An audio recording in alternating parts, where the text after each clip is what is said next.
Assalamualaikum warahmatullahi wabarakatuh. Waalaikumsalam warahmatullahi wabarakatuh.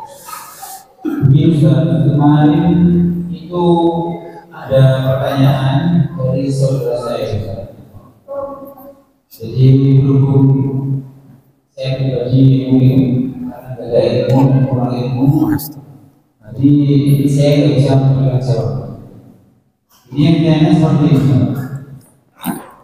Sebelum saya ini kan pengusaha yang potong. Jadi setiap panen itu dia harus menimbang ayamnya itu. Nah, di saat menimbang itu dia dilakukan di saat zuhur. Dia menimbangnya lama karena ayamnya korup. Jadi orang yang beli air tadi itu tidak pernah mau ditinggal untuk sholat. Mungkin karena dia kafir atau tidak tahu yang bagaimana. Jadi dia susah mengajarkan sholat untuk sholat asalnya karena itu kan banyak. Jadi dia sama saya, gimana itu solusinya? Kalau saya bisa nggak saya jamaah sholatnya asal dulu Mas tadi pertanyaan seperti itu seperti tadi mana jelasnya?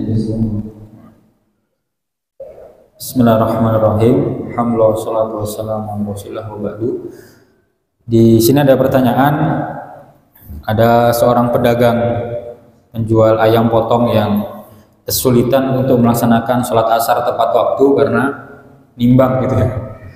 Kalau dari cerita yang disampaikan ya pegawainya kan bisa suruh nungguin ya. Maksudnya fleksibel sekali itu masalah, apalagi cuma nimbang itu insya Allah tidak ada yang terancam apa-apa. Jadi tidak, dari apa yang saya pahami, dari apa yang saya baca dan juga dari apa yang saya pahami dari cerita panjenengan, maka tidak ada keringanan untuk menjamak di sana. Ya karena itu berarti kan dia nemenin orang yang nimbang gitu tuh ya. Ya tinggal diwakilkan siapa mungkin satu orang yang bisa dia percaya untuk menggantikan posisinya ketika dia sholat, cukup insya Allah. Karena dengan begitu insya Allah justru jualan ayam potongnya lebih berkah insya Allah. Iya. Karena kalau kita lihat para salaf ini juga kisah yang mungkin bagi kita juga masih berat melaksanakan. Para salaf itu diantara mereka ada yang bekerja untuk apa namanya ini kerajinan emas, jadi membentuk-bentuk emas. Jadi ketika sudah hatta diungkapkan dalam bahasa riwayat itu, ketika beliau sudah mengangkat palu, tinggal nurunkan aja, dengar azan, itu nggak dipukulkan, diletakkan palunya berangkat. Jadi nggak ada istilah mesisan dalam meninggalkan sholat itu.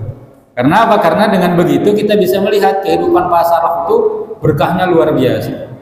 Berbeda dengan kita yang kadang-kadang kerjanya jor-joran sampai sholatnya keteteran, meskipun uangnya banyak, hidupnya nggak sentosa.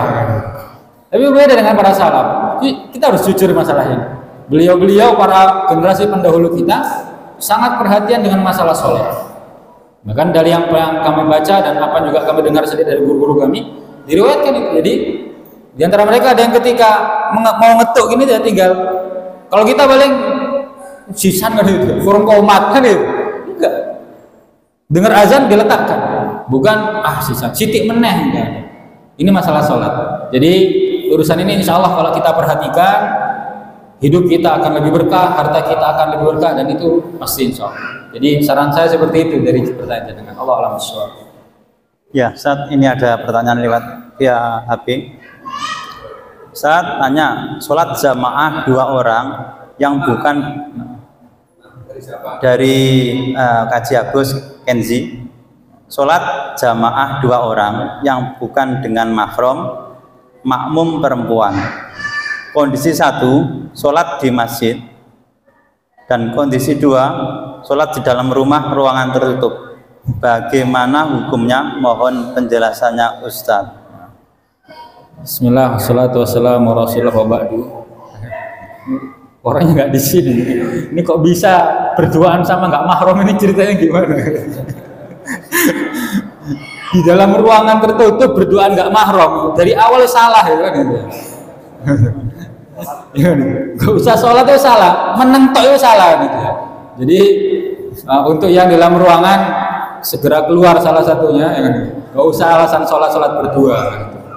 Kemudian kalau dalam masjid, ketika masjidnya besar dan tidak ada kemungkinan terjadinya fitnah, maka ya perempuannya di belakang dalam kondisi yang agak jauh, yang penting bisa mengikuti gerakan itu cukup jika memang mereka berdua ingin mendapatkan pahala berjamaah. Tapi kalau ternyata memang ada fitnah, misalnya bisa tertarik sehingga dan seterusnya, maka insya Allah sholat sendiri itu lebih baik, karena menghindari fitnah itu lebih diutamakan dibandingkan mendapatkan pahala berjamaah dalam hal ini. Karena ini laki-laki dan wanita yang bukan mahram berduaan meskipun di masjid yang luas. Kalau memang terdapat fitnah, maka ahsannya sholat sendiri-sendiri. Tapi kalau tidak, yang wanita agak jauh, karena sudah kita bahas kemarin, sholat berjamaah itu tetap sah meskipun jaraknya jauh. Yang penting makmum bisa mengikuti gerakan imam.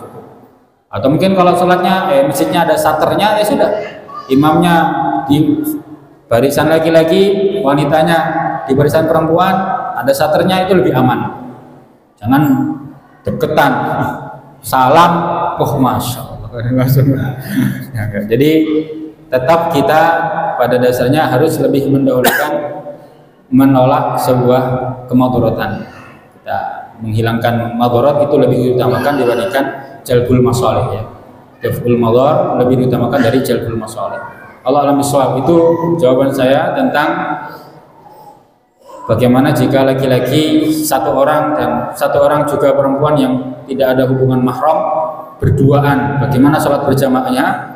Kalau di dalam ruangan segera salah satunya keluar, karena itu akan mendapatkan laknat dari Allah Subhanahu wa taala. Jika memang berada di masjid yang tempatnya luas, maka boleh dengan apa yang sudah kami sarankan tadi. Allah alam bisawab. Iya, saya Mas Ustaz. Kita coba. Nggih, monggo. Assalamualaikum warahmatullahi wabarakatuh. Waalaikumsalam warahmatullahi wabarakatuh.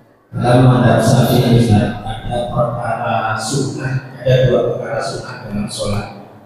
Yang pertama adalah sunnah akad dan sunnah bayan. Apabila sunnah akad ini ditinggalkan, maka diganti dengan sujud sahwi. Nah, prakteknya masuknya ini gimana Ustaz? Dalam sholat kok ada perkara sunnah ditinggalkan kok diganti dengan sujud sahwi? Kalau penjelasannya ada. Bismillah wassalatu wassalamu ala Rasulillah wa ba'du. Jadi untuk masalah gerakan-gerakan sholat dalam madhab Syafi'i sudah kita lewati jauh sebenarnya. Dan madhab Syafi'i mengacu kepada sebuah hadis Rasulullah yang cukup panjang tentang bagaimana beliau mendidik salah seorang sahabat yang sholatnya salah. Dalam hadis yang panjang itu Rasulullah tidak menyebutkan tasahud awal misalnya. Rasulullah tidak menyebutkan kunut. Rasulullah tidak menyebutkan beberapa gerakan sunnah abad. Makanya dalam hadis yang panjang itu disimpulkan oleh ulama Syafi'iyah, inilah rukun-rukun sholat yang nggak boleh ditinggalkan. Tapi ada gerakan-gerakan sholat yang nggak boleh ditinggalkan karena itu selalu dikerjakan Rasulullah. Hukumnya berbeda dengan hukum rukun karena tidak masuk dalam hadis. Karena Rasulullah itu bersabdanya karena berdasarkan wahyu kan gitu ya. Gak mungkin Rasulullah kelalen, nggak mungkin. Rasulullah itu pasti wa ma yantiqu anil hawa in huwa illa wahyu. Apa yang beliau ucapkan pasti wahyu. Maka hadis yang menjelaskan tentang rangkaian sholat itu dianggap sebagai penjelasan Rasulullah berkenaan dengan rukun-rukun sholat. Adapun tindakan-tindakan Rasulullah gerakan dalam sholat-sholat beliau sebagian dianggap sebagai sunnah abad, yang mana konsekuensinya ketika itu ditinggalkan maka bukan harus ya, dalam madhab Syafi'i sekalipun disunnahkan untuk melaksanakan sujud sahwi. Itu aja sebenarnya. Jadi sunnah ini kenapa ada ketentuan ketika ditinggalkan dia dianjurkan sujud sahwi karena statusnya sunnah-sunnah ini lebih tinggi dari status sunnah-sunnah yang lain. Mengapa? Karena dalam banyak hadis setelah diteliti, ini sunnah-sunnah ini tidak pernah ditinggalkan Rasulullah, gitu loh. Amalan-amalan ini nggak pernah ditinggalkan Rasulullah, meskipun tidak termasuk yang disampaikan sebagai rukun sholat. Namanya sunnah, tapi kekuatannya seperti wajib, makanya dia dianjurkan untuk melaksanakan sujud sahwi. Jadi gitu. Ya, kenapa ada istilahnya sunnah? Karena berdasarkan kesimpulan para ulama setelah beliau-beliau meneliti dari puluhan bahkan mungkin ratusan hadis tentang sholat. Jadi gitu. Jadi dalam mazhab Syafi'i seperti itu. Jadi kunut dalam mazhab Syafi'i, kunut itu termasuk sunnah fard. Karena bagi mazhab Syafi'i, Rasulullah itu ada hadis yang menyebutkan Rasulullah tidak pernah meninggalkan kunut subuh. Bagi mazhab Syafi'i hadis itu sahih. Sehingga bagi mereka loh, ini buktinya Rasulullah nggak pernah meninggalkan kunut subuh. Tapi dalam hadis yang satunya yang Rasulullah jelaskan tentang tata cara sholat yang benar, itu tidak Rasulullah sebutkan kunut subuh. Prakteknya Rasulullah selalu mengerjakan. Maka kunut subuh sebagai sunnah abad yang kalau ditinggalkan dianjurkan sujud sahwi, dianjurkan untuk mengganti sesuatu yang ditinggalkan tadi, atau tasawuf awal kan gitu. Allah alam bisawab. Ini yang saya pahami dari apa yang kami baca. Gitu.